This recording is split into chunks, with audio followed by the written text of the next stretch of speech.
السلام علیکم ورحمۃ اللہ وبرکاتہ۔ امید ہے کہ سبھی ساتھی خیر و عافیت کے ساتھ میں ہوں گے، اور دعا ہے کہ اللہ تبارک و تعالی سبھی کو خیر و عافیت کے ساتھ میں رکھے۔ آج کے سبق کے اندر ہم پڑھیں گے سورہ بقرہ پارہ نمبر 2 اور آیت نمبر 213 یعنی 213۔ تو چلیے سبق کو شروع کرتے ہیں۔ اعوذ باللہ من الشیطان الرجیم، بسم اللہ الرحمن الرحیم۔ کان الناس امة واحدة، کان الناس، نون کے اوپر تشدید ہے تو اس نون کے اندر غنہ کر کے پڑھیں گے۔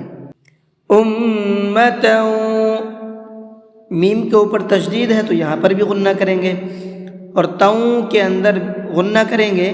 اس کی وجہ یہ ہے اس لیے کہ تا کے اوپر تنوین ہے اور تنوین کے بعد میں واو آ رہا ہے۔ تنوین کے بعد میں اگر واو آتا ہے تو وہاں پر غنہ کر کے پڑھتے ہیں، اور آخر میں نے وقف کیا ہے گولتا پر، تو گولتا پر وقف کرتے ہیں تو وہ گولتا ہا بن جاتی ہے، اس لیے میں نے کیا پڑھا ہے اس کو واحدہ۔ فبعث اللہ النبیین مبشرین ومنذرین۔ فبعث اللہ، اللہ کے لام کو مبھر کے پڑھیں گے اس لیے کہ اللہ کے لام سے پہلے زبر ہے، اور اللہ کے لام سے پہلے زبر ہوتا ہے تو اس اللہ کے لام کو مبھر کے پڑھتے ہیں۔ النبیین، یہاں نون کے اوپر تشدید ہے تو یہاں پر غنہ کر کے پڑھیں گے۔ مبشرین ومنذرین، یہاں نون کے اندر اخفا کر کے پڑھیں گے، اس لیے کہ نون ساکن کے بعد میں ذال ہے، اور ذال اخفا کے حرفوں میں سے ہے۔ نون ساکن کے بعد میں اخفا کے حرفوں میں سے کوئی بھی حرف آ جاتا ہے تو پھر وہاں نون کے اندر اخفا کرتے ہیں، ناک میں آواز کو چھپا کر کے پڑھتے ہیں، اس طرح سے۔ وَأَنزَلَ مَعَهُمُ الْكِتَابَ بِالْحَقِّ لِيَحْكُمَ بَيْنَ النَّاسِ۔ وَأَنزَلَ، اس نون کے اندر بھی اخفا کریں گے اس لیے کہ نون ساکن کے بعد میں زا ہے، اور زا بھی اخفا کے حرفوں میں سے ہے، تو یہاں پر بھی آواز کو ناک میں چھپا کر کے پڑھیں گے۔ بالحق، حا کو حلق سے نکالیں گے اور قاف کو مبھر کے پڑھیں گے۔ بین الناس،